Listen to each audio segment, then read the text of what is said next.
നമസ്കാരം, എൻ്റെ പേര് Smitha Haridas. Higher secondary school അധ്യാപികയാണ്. +2 ഫിസിക്സ് ക്ലാസ്സിലേക്ക് സ്വാഗതം. 2021 മാർച്ച് 4 നടന്ന +2 ഫിസിക്സ് മോഡൽ എക്സാമിന് വന്ന 4 മാർക്കിന്റെ ചോദ്യോത്തരങ്ങളാണ് ഇന്നത്തെ ക്ലാസ്സിൽ ഉദ്ദേശിക്കുന്നത്. കഴിഞ്ഞ 2 ക്ലാസ്സുകളിലായി 1, 2, 3 മാർക്കുകളുടെ ചോദ്യോത്തരങ്ങൾ വിശദമാക്കിയിട്ടുണ്ട്. കാണാത്തവർ കാണണം.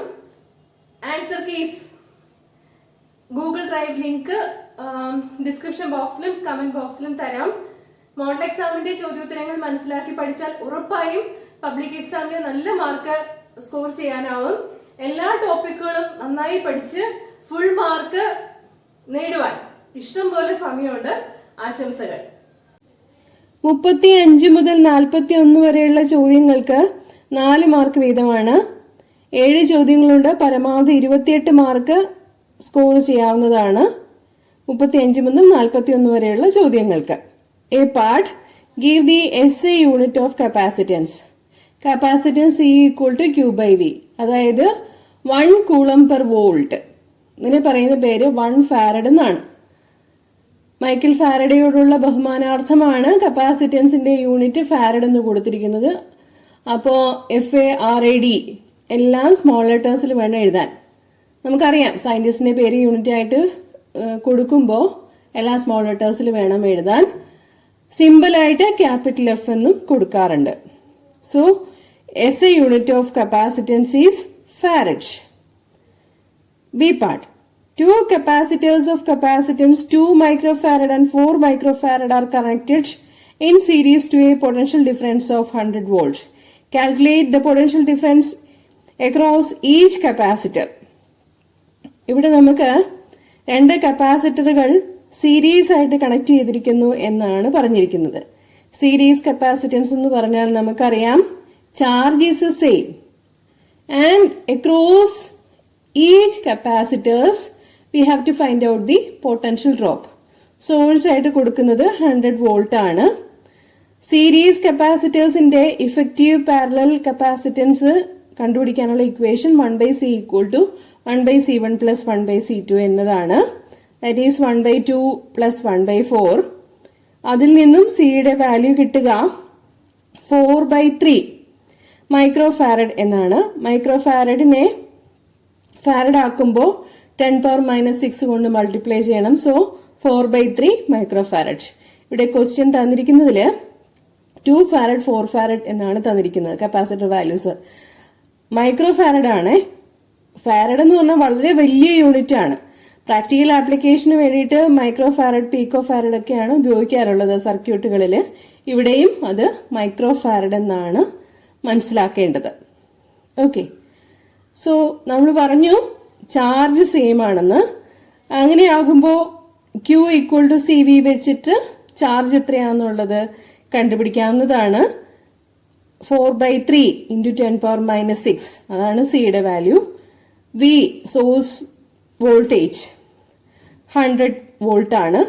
അതിൽ നിന്നും 4/3 × 10⁻⁻4 കൂളം എന്ന് കിട്ടുന്നതാണ് ചാർജിന്റെ വാല്യൂ. ഇനി ഓരോ കപ്പാസിറ്ററിനും അക്രോസ് ആയിട്ടുള്ള പൊട്ടൻഷ്യൽ ഡ്രോപ്പ് ആണ് നമുക്ക് കണ്ടുപിടിക്കേണ്ടത്. P1 = Q/C1, P2 = Q/C2 വെച്ചിട്ട് നമുക്ക് potential drop across each capacitors കണ്ടുപിടിക്കാവുന്നതാണ്. വാല്യൂസ് സബ്സ്റ്റിറ്റ്യൂട്ട് ചെയ്തിരിക്കുന്നത് നോക്കുക. V1 = Q/C1 എന്ന് കൊടുക്കുമ്പോൾ 4/3 × 10⁻⁻4 / 2 × 10⁻⁻6 അതിന്റെ വാല്യൂ 66.67 വോൾട്ട് എന്നായിരിക്കും. V2 potential drop across the second capacitor of 4 micro farad. അത് എത്രയായിരിക്കും? Q/C2 = 4/3 × 10⁻⁻4 / 4 × 10⁻⁻6 = 33.33 വോൾട്ട് ആയിരിക്കും. 36ാമത്തെ ചോദ്യം വളരെ ഇമ്പോർട്ടന്റ് ആണ്. We have to find out the magnetic field on the axis of a circular current loop. Biot Savart ലോയുടെ application ആയിട്ട് വേണം ഈ ചോദ്യത്തെ പരിഗണിക്കുവാൻ. എല്ലായ്പ്പോഴും പരീക്ഷയ്ക്ക് ചോദിക്കാറുണ്ട്. അത്ര ഇമ്പോർട്ടന്റ് ആണ്. 4 മാർക്കിന്റെയോ 5 മാർക്കിന്റെയോ ആയിട്ട് പ്രതീക്ഷിക്കാം. ഇപ്പൊ ഇത് 4 മാർക്കിന്റെ ചോദ്യമായിട്ടാണ് വന്നിരിക്കുന്നത്. നമുക്ക് ഒരു കറന്റ് ക്യാരിയിങ് ലൂപ്പ് ഉണ്ട്. ആ സർക്കുലർ ലൂപ്പാണത്. ആ സർക്കുലർ ലൂപ്പ് YZ പ്ലെയിനിലാണ് കൺസിഡർ ചെയ്യുന്നത്. അതിന്റെ സെന്റർ O ആണ്. I കറന്റ് ആണ് അതിൽ കൂടി പരിഗണിക്കുന്നത്.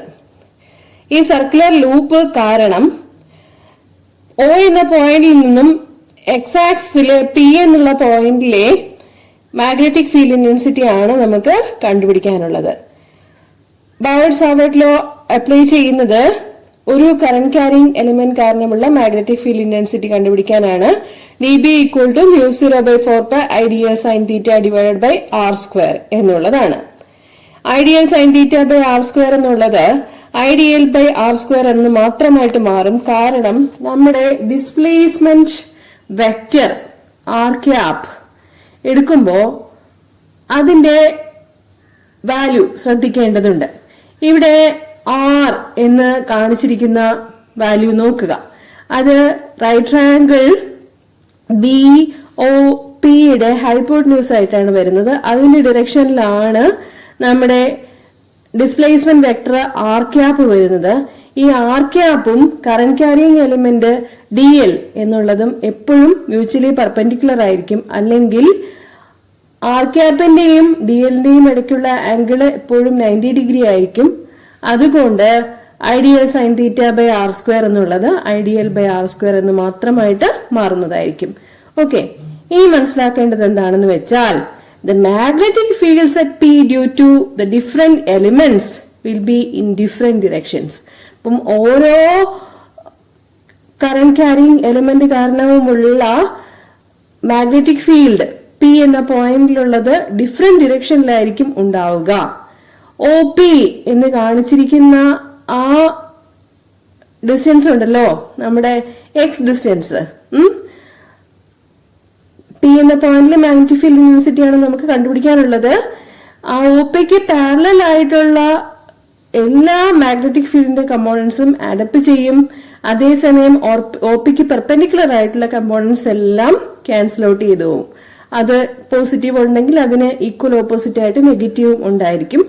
അപ്പോ OPക്ക് പാരലൽ ആയിട്ട് വരുന്ന കമ്പോണൻസ് ആഡപ്പ് ചെയ്തെടുക്കുമ്പോൾ വരുന്നത് dB sin θ ആയിരിക്കും. സോ ആ കമ്പോണൻസ് ആണ് നമുക്ക് add up ചെയ്തെടുക്കേണ്ടത്. B equal to integral dB sin θ equal to integral μ0/4π IDL sin θ divided by r². Okay, ഇപ്പൊ ഇവിടെ നമുക്ക് സൈൻ തീറ്റയുടെ വാല്യൂ കണ്ടുപിടിക്കണം. സൈൻ തീറ്റയുടെ വാല്യൂ കണ്ടുപിടിക്കാൻ വേണ്ടിയിട്ട് നമുക്ക് റൈറ്റ് ട്രയാങ്കിൾ ഉണ്ട്. റൈറ്റ് ട്രയാങ്കിൾ ഏത് റൈറ്റ് ട്രയാങ്കിൾ ആണുള്ളത് കണ്ടുപിടിക്കാനുള്ളത്? BOP എന്നുള്ള റൈറ്റ് ട്രയാങ്കിൾ ആണുള്ളത്. അതില് സൈൻ തീറ്റയുടെ വാല്യൂ എന്ന് പറഞ്ഞു കഴിഞ്ഞാൽ capital R by small r ആയിരിക്കും. Okay, opposite side by hypotenuse. അപ്പോ ആ വാല്യൂ കൊടുത്തു. μ0/4π I/r² into capital R by small r into integral DL. Integral DL എന്ന് പറഞ്ഞു കഴിഞ്ഞാൽ നമ്മുടെ ലൂപ്പിന്റെ മൊത്തം നീളമാണ്. മൊത്തം നീളം എന്ന് പറയുന്നത് റേഡിയസ് r ആയിരിക്കുമ്പോ 2πr ആയിരിക്കുമല്ലോ. So we have the value μ0/4π I/r² into capital R by small r into 2πr എന്ന് വരുന്നതായിരിക്കും. സോ ഇത് ക്യാൻസലേഷൻസും സിംപ്ലിഫിക്കേഷൻസും എല്ലാം കൊടുക്കുക. സ്മോൾ ആറിനെ നമുക്ക് സ്മോൾ ആറിന്റെ വാല്യൂവിനെ നമുക്ക് അറിയാവുന്ന ടേംസിൽ എഴുതണം. അതായത് ക്യാപിറ്റൽ ആറിന്റെയും എക്സിന്റെയും ടേംസിൽ എഴുതേണ്ടതായിട്ടുണ്ട്. അതിനും റൈറ്റ് ട്രയാങ്കിൾ BOP തന്നെ എടുക്കാം. അതിൽ നിന്നും small r² equal to r² plus x² ആണ് വരുന്നത്. സോ r³ എന്ന് വരുമ്പോഴേക്കും r² plus x² the whole raise to 3/2 എന്ന് വരുന്നതായിരിക്കും. So our final expression will be μ0/4π 2πr² into I divided by 4π into r² plus x² the whole raise to 3/2 എന്നതായിരിക്കും. Okay, അപ്പൊ ഇവിടെ ഇനി അപ്രോക്സിമേഷൻ കൊടുത്തു കഴിഞ്ഞാൽ x ഈക്വൽ ടു 0 എന്നുള്ളൊരു case എടുക്കുകയാണെങ്കിൽ നമുക്ക് B0യുടെ വാല്യൂ എന്ന് പറയുന്നത് μ0I/2r എന്നായിരിക്കും. സോ ഇതാണ് നമ്മുടെ ഡെറിവേഷൻ എന്ന് പറയുന്നത്. ഡീറ്റെയിൽഡ് ആയിട്ട് എക്സ്പ്രഷൻ വേണമെന്നുള്ളവര് ഒരിക്കൽ കൂടി പറയുന്നു, ഞാൻ ചെയ്തിട്ടുള്ള ഫോക്കസ് ഏരിയ ടോപ്പിക്സിന്റെ വീഡിയോ കാണണം, മൂവിംഗ് ചാർജസ് ആൻഡ് മാഗ്നറ്റിസം എന്ന പാഠത്തിലെ. 37ാമത്തെ ചോദ്യത്തിന് 2 ഭാഗങ്ങളുണ്ട്. A part, what is motional EMF? ഒരു കണ്ടക്ടിംഗ് റോഡ് യൂണിഫോം മാഗ്നറ്റിക് ഫീൽഡിൽ വെച്ച് കഴിഞ്ഞാൽ അതില് ഇൻഡ്യൂസ് ചെയ്യപ്പെടുന്ന EMFനെ പറയുന്ന പേരാണ് മോഷണൽ EMF. മോഷണൽ EMF എന്ന് പറയുമ്പോൾ മനസ്സിലാക്കേണ്ടത് മോഷൻ കാരണം ഇൻഡ്യൂസ് ചെയ്യപ്പെടുന്ന EMF ആണ്. എന്താണ് മൂവ് ചെയ്യുന്നത്? നമ്മുടെ കണ്ടക്ടിംഗ് റോഡാണ് മൂവ് ചെയ്യുന്നത്. മാഗ്നറ്റിക് ഫീൽഡ് കോൺസ്റ്റന്റ് ആണ്, അല്ലെങ്കിൽ യൂണിഫോം മാഗ്നറ്റിക് ഫീൽഡ് ആണ്, അല്ലെങ്കിൽ ടൈം ഇൻഡിപെൻഡന്റ് മാഗ്നറ്റിക് ഫീൽഡ് ആണ്. അങ്ങനെ ടൈം ഇൻഡിപെൻഡന്റ് മാഗ്നറ്റിക് ഫീൽഡിൽ ഒരു കണ്ടക്ടിംഗ് റോഡ് മൂവ് ചെയ്ത് കഴിഞ്ഞാൽ അതില് EMF ഇൻഡ്യൂസ് ചെയ്യപ്പെടുന്നതിന്റെ വാല്യൂവിനുള്ള ഒരു എക്സ്പ്രഷൻ ആണ് അടുത്തതായിട്ട് നമ്മളോട് ചോദിച്ചിരിക്കുന്നത്. Derive the equation for the induced EMF between the ends of a straight conductor moving perpendicular to a uniform magnetic field. Motional EMFന്റെ definition പഠിക്കണം. An EMF induced by the motion of the conductor across the magnetic field is a motional EMF. Okay, അപ്പൊ ഇനി motional EMFനുള്ള expression കണ്ടുപിടിക്കാൻ വേണ്ടിയിട്ട് ഒരു conductor PQRS പരിഗണിക്കുന്നു. Rectangular ഷേപ്പിലുള്ള കണ്ടക്ടറാണ് PQRS എന്ന് പറയുന്നത്. PQ എന്ന് പറയുന്ന സൈഡ് അത് ഫ്രീ ടു മൂവ് ആണ്, അതിന് ചലിക്കാൻ സാധിക്കുന്നതാണ്. ഈ PQ എന്ന് പറയുന്ന സൈഡ് ലെഫ്റ്റിലേക്ക് ഒരു കോൺസ്റ്റന്റ് വെലോസിറ്റി വിയില് മൂവ് ചെയ്തുകൊണ്ടിരിക്കുന്നു. ഡയഗ്രാം നമുക്ക് ശ്രദ്ധിക്കാം. ഇവിടെ ഇൻറ്റു മാർക്കിട്ട് കാണിച്ചിരിക്കുന്നു, നോക്കിക്കോളൂ. അത് നമ്മുടെ uniform magnetic field into the plane of the paper അതിനെയാണ് സൂചിപ്പിക്കുന്നത്. ആ യൂണിഫോം മാഗ്നറ്റിക് ഫീൽഡിലാണ് നമ്മുടെ റെക്ടാംഗുലർ ലൂപ്പ് PQRS വെച്ചിരിക്കുന്നത്.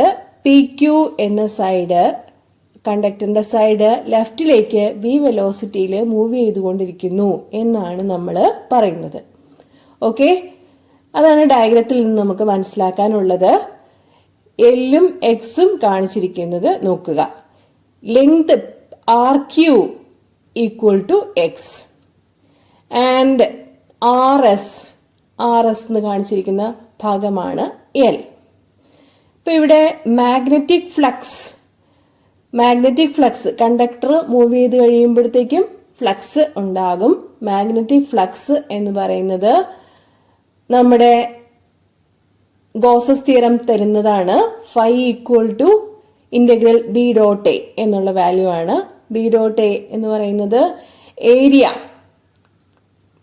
മാഗ്നറ്റിക് ഫീൽഡ് ഇൻറ്റു ഏരിയ എടുക്കുമ്പോഴത്തേക്കും കിട്ടുന്നത് BLX ആയിരിക്കും. ഇവിടെ തീറ്റയുടെ വാല്യൂ 0 ആയിരിക്കും. കാരണം into the plane of the paper magnetic field എടുക്കുമ്പോൾ ആ സൈഡിലേക്കുള്ള ഏരിയയുടെ കമ്പോണന്റ് ആണ് എടുക്കേണ്ടത്. ഏരിയ വെക്ടറിന്റെ direction into the plane of the paper ആണ് എടുക്കേണ്ടത്. അങ്ങനെ എടുക്കുമ്പോഴേക്കും തീറ്റ ഈക്വൽ ടു 0 വരും. B ഡോട്ട് A എന്നുള്ളതില് BA എന്ന് തന്നെ വരും. BA എന്നാൽ മാഗ്നറ്റിക് ഫീൽഡ് ഇൻറ്റു ഏരിയ. ഇവിടെ ഏരിയ വരുന്നത് നമ്മുടെ റെക്ടാംഗുലർ കണ്ടക്ടറിനെ സംബന്ധിച്ചിടത്തോളം L ഇൻറ്റു എക്സ് എന്നുള്ളതാണ്. ഓക്കെ, സോ നമുക്ക് ഇനി ഇൻഡ്യൂസ്ഡ് EMF കണ്ടുപിടിക്കാൻ പറ്റും. ഇൻഡ്യൂസ്ഡ് EMF ലെൻസസ് ലോ പ്രകാരമാണ് കണ്ടുപിടിക്കുന്നത്. E ഈക്വൽ ടു -dϕ/dt എന്നുള്ളതാണ്. വിശദാംശങ്ങളിലേക്ക് പോകുന്നില്ല, ഇക്വേഷൻ മാത്രം പറയുന്നു. ഈ induced EMF E equal to -dϕ/dt. ഇവിടെ എന്താണ് വേരി ചെയ്യുന്നത്? ഇവിടെ വേരി ചെയ്യുന്നത് എക്സ് ആണ്. കാരണം എക്സിനെ സംബന്ധിച്ചിടത്തോളമാണ് v വെലോസിറ്റിയിൽ വ്യത്യാസം ഉണ്ടാകുന്നത്. ഓക്കെ, അവർ rod PQ is move towards the left with a constant velocity v എന്നാണ് പറഞ്ഞിരിക്കുന്നത്. അപ്പോ പി ക്യു മൂവ് ചെയ്യുന്നത് എക്സ് ഡിറക്ഷനിലാണ് മൂവ് ചെയ്യുന്നത്. അപ്പൊ അതുകൊണ്ട് എക്സിനാണ് സമയത്തിനനുസരിച്ച് വ്യത്യാസം ഉണ്ടാകുന്നത്. നമ്മുടെ -dϕ/dt എന്നുള്ള ഭാഗത്ത് ഫ്ലക്സിന് BLX എന്ന് കൊടുത്തു കഴിഞ്ഞാൽ ബിയും എല്ലും കോൺസ്റ്റന്റ് വാല്യൂസ് ആണ്. പിന്നെ dx/dt ആണ് എടുക്കേണ്ടത്. dx/dt എന്ന് പറഞ്ഞു കഴിഞ്ഞാൽ rate of change of position. So that is equal to our velocity. So ഇവിടെ induced EMF E equal to -BLV എന്ന് കിട്ടുന്നതാണ്. Okay, -BLV. വളരെ ബ്രീഫായിട്ട് അത്യാവശ്യമുള്ള സ്റ്റെപ്സ് മാത്രമേ പറഞ്ഞിട്ടുള്ളൂ. ഡയഗ്രാം വൃത്തിയായിട്ട് വരയ്ക്കുക, മോഷണൽ EMFന്റെ ഡെഫിനിഷൻ പറയുക. E ഈക്വൽ ടു -dϕ/dtയില്, അതായത് ലെൻസസ് ലോയില് ഫൈയുടെ വാല്യൂ സബ്സ്റ്റിറ്റ്യൂട്ട് ചെയ്ത് കൊടുക്കുക, dx/dtക്ക് പകരം വെലോസിറ്റി എന്ന് കൊടുക്കുക. അത്രയും മാത്രമേ ഇവിടെ ചെയ്തിട്ടുള്ളൂ. ഇവിടെ ഫൈനൽ ആൻസർ ഇവിടെ മാഗ്നിറ്റ്യൂഡ് മാത്രമായിട്ടാണ് എഴുതിയിരിക്കുന്നത്. മാഗ്നിറ്റ്യൂഡ് മാത്രമേ തൽക്കാലം ഞാനിത് പറയുന്നുള്ളൂ. ഇൻഡ്യൂസ്ഡ് EMFന് ഡിറക്ഷനും കൂടി ഉള്ളതാണ്. വളരെ എളുപ്പമുള്ള ഒരു ഡെറിവേഷനാണ് 38ാമത്തെ ചോദ്യമായിട്ട് ചോദിച്ചിരിക്കുന്നത്. എല്ലാവരും പരീക്ഷയ്ക്ക് പൊതുവെ എഴുതി കാണാറുള്ള ഒരു ചോദ്യം കൂടിയാണിത്. Derive the mirror formula for a concave mirror. നമ്മുടെ കോൺകേവ് മിറർ ഇവിടെ കാണിച്ചിട്ടുണ്ട്. ആ കോൺകേവ് മിററില് ഓബ്ജക്റ്റ് എന്ന് പറയുന്നത് സിയുടെ അപ്പുറത്തായിട്ട് വെച്ചിരിക്കുന്നതായിട്ടാണ് കാണിച്ചിരിക്കുന്നത്. അപ്പോ ഇമേജ് ഫോം ചെയ്യുക സിക്കും എഫിനും ഇടയിലായിട്ടായിരിക്കും. ഇപ്പൊ റിഫ്ലക്റ്റഡ് റേസ് B' എന്നുള്ള പോയിന്റില് മീറ്റ് ചെയ്യുന്നതാണ്. ഓക്കെ, അങ്ങനെ ആയതുകൊണ്ട് ഇമേജ് ഫോം ചെയ്യുന്നത് റിയൽ ഇമേജ് ആയിരിക്കും. ഇവിടെ നമ്മൾക്ക് മാത്തമാറ്റിക്സ് മാത്രം അപ്ലൈ ചെയ്താൽ മതി. അപ്പോഴേക്കും ഫൈനൽ ഇക്വേഷനിലേക്ക് എത്താൻ പറ്റും. ഒരു ചെറിയ സൈൻ കൺവെൻഷനും കൂടി കൊടുത്താൽ മാത്രം മതിയാകും. ഓക്കെ, നമുക്ക് A', B', F അതുപോലെ DPF എന്നീ രണ്ട് ട്രയാങ്കിളുകൾ പരിഗണിക്കാം. DPF എന്നുള്ള ട്രയാങ്കിൾ ആയിട്ട് തന്നെ പരിഗണിക്കാൻ കാരണം മാർജിനൽ റേസ് ആയിട്ട് എടുക്കുമ്പോഴേക്കും നമ്മുടെ DP എന്നുള്ളത് ഒരു സ്ട്രെയിറ്റ് ലൈൻ ആയിട്ട് തന്നെ പരിഗണിക്കാൻ പറ്റുന്നതാണ്. ഓക്കെ, അങ്ങനെ വരുമ്പോൾ A', B' / PD equal to A', F / PF എന്ന് കിട്ടുന്നതായിരിക്കും. ഇനി A', അതിന്റെ വാല്യൂ എത്രയാണ്? A', എന്ന് പറഞ്ഞാൽ PA' - PF ആണ്. ഇനി നമ്മുടെ ഡയഗ്രത്തിൽ നോക്കിക്കോളൂ. PD എന്ന് പറയുന്നതും AB എന്ന് പറയുന്നതും ഒന്ന് തന്നെയാണ്. ഓക്കെ, അതിന്റെ ഹൈറ്റ് വെച്ച് നോക്കുമ്പോൾ അല്ലെങ്കിൽ ആ ഡിസ്റ്റൻസ് എടുക്കുമ്പോഴത്തേക്കും PD എന്നാലും AB എന്നാലും ഒന്ന് തന്നെയായിരിക്കും. അപ്പോൾ ഇക്വേഷൻ 1 കിട്ടിക്കഴിഞ്ഞു. ഇനി അടുത്ത സെറ്റ് ഓഫ് സിമിലർ ട്രയാങ്കിൾസ് എടുക്കണം. അതാണ് ABP അതുപോലെ A', B', P. അത് രണ്ടും എടുത്തു കഴിയുമ്പോൾ A', B' / AB equal to PA' / PA എന്ന് കിട്ടുന്നതായിരിക്കും. അപ്പൊ നമുക്ക് ഇക്വേഷൻ 1ഉം ഇക്വേഷൻ 2ഉം ആയി കഴിഞ്ഞു. ഈ രണ്ട് ഇക്വേഷൻസിനെയും കമ്പയർ ചെയ്യാം. രണ്ടിന്റെയും LHS A', B' / AB ആണ്. അതുകൊണ്ട് RHSകൾ രണ്ടും ഇക്വേറ്റ് ചെയ്യാം. PA' - PF / PF that is equal to PA' / PA എന്നതാണ്. ഇനി നമുക്ക് ഈ വാല്യൂസിനെല്ലാം നമുക്കറിയാവുന്ന ഒബ്ജക്ട് ഡിസ്റ്റൻസും ഇമേജ് ഡിസ്റ്റൻസും റേഡിയസ് ഓഫ് കർവേച്ചറും ഫോക്കൽ ലെങ്തും വാല്യൂസ് എല്ലാം സബ്സ്റ്റിറ്റ്യൂട്ട് ചെയ്ത് കൊടുക്കണം. ഇപ്പൊ ഇവിടെ ഇൻസിഡന്റ് റേയുടെ ഡിറക്ഷന് ഓപ്പോസിറ്റ് ആയിട്ടാണ് U, V, R, F ഇതെല്ലാം വരുന്നത്. അപ്പൊ അതുകൊണ്ടെല്ലാം എന്തായിരിക്കും? പോളിൽ നിന്ന് മെഷർ ചെയ്യുമ്പോഴത്തേക്കും ഇൻസിഡന്റ് റേയുടെ ഡയറക്ഷന് ഓപ്പോസിറ്റ് ആയിട്ട് വരുന്നത് U നെഗറ്റീവ് ആയിരിക്കും, ഇവിടെ V നെഗറ്റീവ് ആയിരിക്കും, F നെഗറ്റീവ് ആയിരിക്കും, അതുപോലെ Rഉം നെഗറ്റീവ് ആയിരിക്കും. So PA equal to -U object distance, PC equal to -R radius of curvature, PA' equal to -V image distance, PF equal to -F focal length. അപ്പോൾ equation 3യിൽ substitute ചെയ്ത് കൊടുക്കുമ്പോൾ minus v minus of minus f divided by minus f equal to minus v by minus u. ഇനി rearrangements മാത്രം കൊടുത്താൽ മതി. That is V by F minus 1 equal to v by U എന്ന് കിട്ടുന്നതായിരിക്കും. എല്ലാം വി വെച്ച് ഡിവൈഡ് ചെയ്യാം. അങ്ങനെ ആകുമ്പോൾ 1 by F minus 1 by V equal to 1 by U എന്ന് കിട്ടുന്നതായിരിക്കും. That is 1 by F equal to 1 by U plus 1 by V. And this is the mirror formula for a concave mirror. Okay. 39ാമത്തെ ചോദ്യത്തിന് 2 ഭാഗങ്ങളുണ്ട്. A part state Huygens principle. Huygens പ്രിൻസിപ്പിളിന്റെ പ്രസക്തമായ ഭാഗങ്ങൾ 2-3 സ്റ്റേറ്റ്മെന്റുകളിലാക്കി പറയണം. നമ്മള് ഒരു കുളത്തിൽ ഒരു കല്ലെടുത്തെറിയുമ്പോൾ ചുറ്റോളങ്ങൾ ഉണ്ടാവുന്നത് ശ്രദ്ധിച്ചിട്ടുണ്ടാവും. അതുപോലെയാണ് ഹൈജീന്റെ തിയറി പ്രകാരം പ്രകാശത്തിന്റെ വേവ് ഫ്രണ്ട് പ്രൊപ്പഗേറ്റ് ചെയ്യപ്പെടുന്നത്. ഓക്കെ. അപ്പം ഒരു കല്ലെടുത്തിടുമ്പോഴേക്കും കുളത്തില് നമുക്ക് ഒരു പോയിന്റ് സോഴ്സ് ആയിട്ട് അതിനെ വിചാരിക്കാൻ പറ്റും. അപ്പൊ അതിൽ നിന്ന് ചുറ്റോളങ്ങൾ ഉണ്ടാവുന്നത് സ്പെറിക്കൽ ഷേപ്പിലായിരിക്കും. ആ സ്പെറിക്കൽ ഷേപ്പിലുള്ള ചുറ്റോളങ്ങളെ വേവ് ഫ്രണ്ടുകൾ എന്ന് പറയാൻ പറ്റും. Each point on a wave front acts as a source of disturbance. ഓരോ പോയിന്റും ഡിസ്റ്റർബൻസിന് കാരണമാകുന്നു. The new disturbance from each point spread out in all directions with the speed of light and are called as secondary wavelets. അപ്പോൾ ഈ disturbance propagate ചെയ്യുന്നത് പ്രകാശത്തിന്റെ പ്രവേഗത്തിലായിരിക്കും എന്നാണ് ഹൈജീന്റെ theory പ്രകാരം പറയുന്നത്. അത് കറക്റ്റുമാണ്. ഇപ്പം ഈ സോഴ്സ് ഓഫ് ഡിസ്റ്റർബൻസിൽ നിന്നും സെക്കൻഡറി വേവ്ലെറ്റ്സ് ഒറിജിനേറ്റ് ചെയ്യുന്നു എന്നാണ് ഹൈജീന്റെ സെക്കൻഡ് പോസ്റ്റ്ലേറ്റ് പറയുന്നത്. ഇനി ഈ വേവ്ലെറ്റുകളുടെ ടാൻജന്റ് വരച്ചു കഴിഞ്ഞാൽ നമുക്ക് കിട്ടുന്നത് അതിന്റെ പുതിയൊരു വേവ് ഫ്രണ്ട് ആയിരിക്കും. The surface tangent of these secondary wavelets in forward direction gives a new wave front. Forward ഡിറക്ഷനിലും ബാക്ക്വേർഡ് ഡിറക്ഷനിലും വേവ് ഫ്രണ്ട് ഉണ്ടാവുന്നുണ്ട്. പക്ഷേ ഹൈജീന്റെ തിയറി പ്രകാരം ഫോർവേഡ് ഡിറക്ഷനിലുള്ള വേവ് ഫ്രണ്ട് മാത്രമേ പരിഗണിക്കുന്നുള്ളൂ. ഈ 3 സ്റ്റേറ്റ്മെന്റ്സ് അങ്ങ് പഠിച്ചാൽ മതി കേട്ടോ. ഇനി നമുക്ക് ബി പാർട്ടിലേക്ക് പോകാം. Based on Hygiene's wave theory of light, show that angle of incidence is equal to angle of reflection.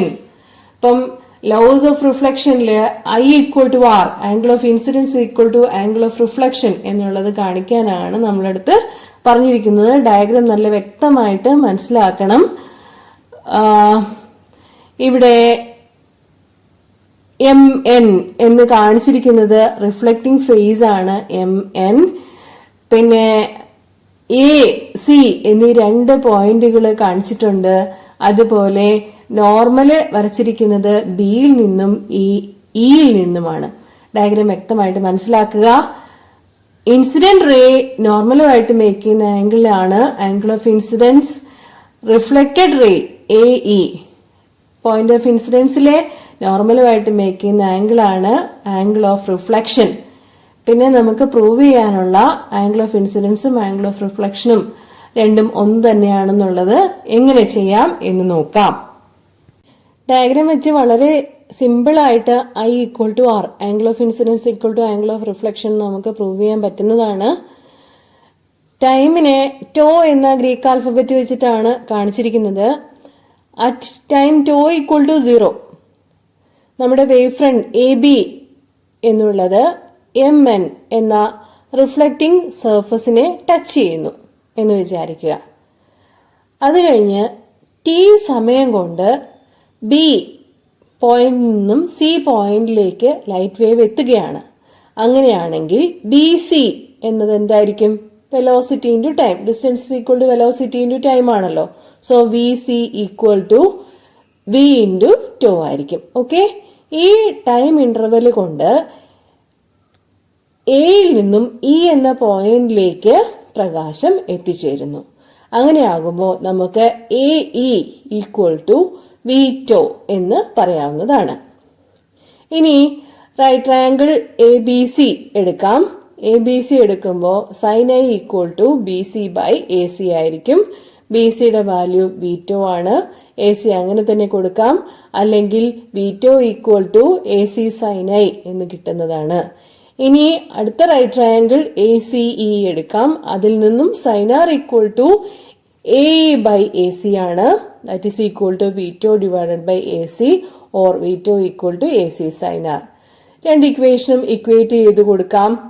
രണ്ടും ബീറ്റോനെ തന്നെയാണ് സൂചിപ്പിക്കുന്നത്, ഡിസ്റ്റൻസിനെ തന്നെയാണ് സൂചിപ്പിക്കുന്നത്. അതുകൊണ്ട് A C sine I equal to A C sine R. So I equal to R. Angle of incidence is equal to angle of reflection എന്ന് വളരെ എളുപ്പത്തിൽ ഇവിടെ നമുക്ക് പ്രൂവ് ചെയ്യാൻ സാധിക്കുന്നതാണ്. ഓക്കെ, ക്ലിയർ ആണല്ലോ അല്ലെ? ഡയഗ്രാം വരയ്ക്കാൻ നന്നായിട്ട് പഠിക്കുക. ഈ ട്രയാങ്കിളൊക്കെ ഒന്ന് നോക്കി വെക്കുക. അതിൽ നിന്നും മാത്തമാറ്റിക്സ് ഒക്കെ അപ്ലൈ ചെയ്ത് ഐ ഈക്വൽ ടു ആർ എന്ന് പ്രൂവ് ചെയ്യാം. അത്രയേ ഉള്ളൂ. ഇനി 40ാമത്തെ ചോദ്യമാണ്. A part, what is the use of A rectifier? B part, with the help of A need diagram explain how diode acts as A rectifier. അപ്പോൾ ഈ പ്രാവശ്യം സെമി കണ്ടക്ടർ ഡിവൈസസിൽ നിന്ന് റെക്ടിഫിക്കേഷൻ എന്നുള്ളത് ഇമ്പോർട്ടന്റ് ആയിട്ട് പ്രതീക്ഷിക്കാവുന്ന ഒരു ചോദ്യമാണ്. ഈ ഉത്തരം കൃത്യമായി പഠിച്ചു വെച്ചിരിക്കണം. നമുക്ക് നോക്കാം. റെക്ടിഫയർ എന്നാൽ എന്താണ്? എ സിയെ ഡി സി ആക്കി കൺവേർട്ട് ചെയ്യുന്ന ഡിവൈസിനെയാണ് റെക്ടിഫയർ എന്ന് പറയുന്നത്. ഒരു ഡയോഡിന്റെ റെക്ടിഫയിങ് ആക്ഷൻ എങ്ങനെ വിശദീകരിക്കാൻ പറ്റും? ഡയോഡ് ഫോർവേഡ് ബയസ്ഡ് ആയിരിക്കുമ്പോൾ കണ്ടക്ട് ചെയ്യും. അതായത് ഡയോഡിന്റെ പോസിറ്റീവ് സെല്ലിന്റെ പോസിറ്റീവിനോടും നെഗറ്റീവ് സെല്ലിന്റെ നെഗറ്റീവിനോടും കണക്ട് ചെയ്ത് കൊടുക്കുമ്പോഴാണ് ഫോർവേഡ് ബയസിംഗ് ഉണ്ടാവുക. അപ്പോൾ ഡയോഡ് കണ്ടക്ട് ചെയ്യും. ഇനി ഡയോഡിന്റെ പോസിറ്റീവും സെല്ലിന്റെ നെഗറ്റീവുമായിട്ട് വരുമ്പോൾ റിവേഴ്സ് ബയസിംഗ് ആയിരിക്കും ഉണ്ടാവുക. ആ സമയത്ത് ഡയോഡ് കണ്ടക്ട് ചെയ്യില്ല. അപ്പോൾ നെഗറ്റീവ് ഹാഫ് സൈക്കിൾ ഉണ്ടാവില്ല. ഒരൊറ്റ ഡയോഡ് മാത്രമായിട്ടാണ് ഉപയോഗിക്കുന്നതെങ്കിൽ. ഓക്കെ, ഡയഗ്രാം നോക്കുക. നമുക്കിവിടെ ഒരു സ്റ്റെപ്പ് ഡൗൺ ട്രാൻസ്ഫോമർ ആണ് കൊടുത്തിരിക്കുന്നത്. ഇൻപുട്ട് എ സി കൊടുത്തിരിക്കുന്നത് നോക്കുക. Output D C, positive half സൈക്കിളിൽ മാത്രമുള്ള ഔട്ട്പുട്ട് ഡി സിയും നോക്കുക. During the positive half cycle of the input signal A is at a higher potential with respect to B. അപ്പോൾ ഈ കണ്ടീഷനെ പറയുന്ന പേരാണ് ഫോർവേഡ് ബയാസിംഗ് എന്ന്. ഫോർവേഡ് ബയാസിംഗ് ആവുമ്പോൾ കറന്റ് ഫ്ലോ ഉണ്ടാകും. ഔട്ട്പുട്ട് നമുക്ക് ലോഡ് റെസിസ്റ്റൻസ് ആർ എല്ലിന് അക്രോസ് ആയിട്ട് മെഷർ ചെയ്യാൻ പറ്റും. ഇനി negative half of the input സിഗ്നലിൽ വരുമ്പോൾ എ എന്ന് പറയുന്ന എൻഡ് ലോ പൊട്ടൻഷ്യലിലായിരിക്കും. അന്നേരം പി എൻ ജംഗ്ഷൻ ഡയോഡ് എന്ന് പറയുന്നത് റിവേഴ്സ് ബയോസ്ഡ് ആയിരിക്കും. റിവേഴ്സ് ബയോസ്ഡ് ആയിരിക്കുമ്പോൾ കറന്റ് ഫ്ലോ ഉണ്ടാവുകയില്ല. അപ്പോൾ പൊട്ടൻഷ്യൽ ഡിഫറൻസ് ഉണ്ടാവുകയില്ല. പൊട്ടൻഷ്യൽ ഡിഫറൻസ് നമുക്ക് ആർ എല്ലിന് അക്രോസ് ആയിട്ട് മെഷർ ചെയ്തെടുക്കാൻ പറ്റുകയില്ല. അപ്പോൾ ഇത് ഓരോ സൈക്കിളിലും റിപ്പീറ്റ് ചെയ്ത് വരിക. അങ്ങനെ വരുമ്പോഴത്തേക്കും ഓരോ പോസിറ്റീവ് ഹാഫ് സൈക്കിളിലും മാത്രം ഔട്ട്പുട്ട് കിട്ടുന്നതായിട്ട് ഡയഗ്രത്തിൽ കാണുന്നത് പോലെ നമുക്ക് വിശദീകരിക്കാനാവും. ഇതാണ് ഒരൊറ്റ ഡയോഡ് മാത്രം ഉപയോഗിച്ചുകൊണ്ടുള്ള റെക്ടിഫയിങ് ആക്ഷൻ. ഓക്കെ, 41ാമത്തെ ചോദ്യത്തിന് 3 ഭാഗങ്ങളുണ്ട്. A part, define the principal focus of A convex lens. വളരെ സിമ്പിൾ ആണ് ഈ കാര്യം. Principal focus is the point at which the light rays traveling parallel to the principal axis converge after passing through the lens. High school ക്ലാസ്സുകളിലെ മുതലേ വരച്ചിട്ടുള്ളതാണ്. Convex ലെൻസിന്റെയും concave ലെൻസിന്റെയും കേസിലുള്ള പ്രിൻസിപ്പൽ ഫോക്കസ് എന്ന് പറയുന്നത് പ്രിൻസിപ്പൽ ആക്സിസിന് പാരലൽ ആയിട്ട് കടന്നു വരുന്ന ലൈറ്റ് റേസ് ഒരു പോയിന്റിൽ കൺവേർജ് ചെയ്യുന്നതായിട്ട് തോന്നും. അതാണ് കോൺവെക്സ് ലെൻസിനെ സംബന്ധിച്ചിടത്തോളമുള്ള പ്രിൻസിപ്പൽ ഫോക്കസ് എന്ന് പറയുന്നത്. Okay, B part, right the phenomenon related to the image formation by a lens. Image formation എളുപ്പമായിട്ട് നമുക്ക് മനസ്സിലാക്കാമല്ലോ. ഇപ്പോൾ സാധാരണ ലാബിലൊക്കെ ചെയ്യുമ്പോഴേക്കും എയറും ലെൻസും വെച്ചിട്ടല്ല ചെയ്യുന്നത്. അപ്പൊ എയറും ഗ്ലാസും 2 മീഡിയങ്ങളാണ് അല്ലെ. പ്രകാശം ഒരു മീഡിയത്തിൽ നിന്ന് മറ്റൊരു മീഡിയത്തിലേക്ക് കടക്കുകയാണ് അവിടെ ചെയ്യുന്നത്. അതിന് പറയുന്ന പേരെന്താണ്? റിഫ്രാക്ഷൻ. സോ റിഫ്രാക്ഷൻ വെച്ചിട്ടാണ് ഇമേജ് ഫോർമേഷനെ നമുക്ക് ലെൻസിന്റെ കാര്യത്തിൽ എക്സ്പ്ലെയിൻ ചെയ്യാൻ സാധിക്കുക. C part. A convex lens of focal length 10 cm is combined with a concave lens of focal length 15 cm. Find the focal length of the combination. അപ്പം കോമ്പിനേഷന്റെ focal ലെങ്ത്തിന്റെ equation 1/f equal to 1/f1 plus 1/f2 എന്ന് എടുക്കാം. Convex ലെൻസിന്റെ focal length positive എന്നും concave ലെൻസിന്റെ focal length negative എന്നും ആണ് എടുക്കുന്നത്. അങ്ങനെയാകുമ്പോൾ 1/f ഈക്വൽ ടു 1/10 പ്ലസ് 1/-15 എന്ന് കിട്ടും. എഫിന്റെ വാല്യൂ കിട്ടുക 30 സെന്റിമീറ്റർ എന്നായിരിക്കും. മിക്ക കുട്ടികളും തെറ്റിക്കുന്നത് ഏതാണെന്ന് വെച്ചാൽ ആ മൈനസ് ഇട്ടു പോകാൻ മറന്നുപോകും. കോൺകേവ് ലെൻസിന്റെ ഫോക്കൽ ലെങ്ത് നെഗറ്റീവ് എന്നുള്ളത് ഇടാൻ മറന്നുപോകും. അങ്ങനെയാകുമ്പോൾ ഉത്തരം ശരിക്കും കിട്ടില്ല. സോ ഇവിടെ ഉത്തരം എഫ് ഈക്വൽ ടു 30 സെന്റിമീറ്റർ എന്നുള്ളതാണ്. നമ്മൾ 4 മാർക്കിന്റെ ക്വസ്റ്റ്യൻസ് എല്ലാം ഇന്നത്തെ ക്ലാസ്സിൽ ഡിസ്കസ് ചെയ്തു. അടുത്ത ക്ലാസ്സിൽ 5 മാർക്കിന്റെ ചോദ്യങ്ങളെല്ലാം നോക്കാം. ഇന്ന് പറഞ്ഞതിലൊക്കെ എന്തെങ്കിലും മനസ്സിലാവാതെ ഉണ്ടെങ്കിൽ കമന്റ് ബോക്സിൽ ഒന്ന് ചോദിക്കണേ, ഞാൻ അടുത്ത ക്ലാസ്സിൽ പറഞ്ഞു തരാം. പഠിക്കാനൊക്കെ ഇഷ്ടം പോലെ സമയമുണ്ട്, അതുകൊണ്ട് കമന്റ് ബോക്സിൽ ഒന്ന് പറഞ്ഞാൽ മതി. മനസ്സിലാവാത്ത കാര്യങ്ങൾ പറഞ്ഞു തരാം. കുറെ ഓടിച്ചാണ് പറഞ്ഞു തന്നത്. പിന്നെ ഫോക്കസ് ഏരിയ ടോപ്പിക്സിന്റെ വീഡിയോ ക്ലാസ്സുകൾ അപ്ലോഡ് ചെയ്തിട്ടുള്ളതൊന്ന് കാണണം. ബാക്കിയുള്ളതെല്ലാം ഉടനെ ഇട്ടു തരാം. Thank you.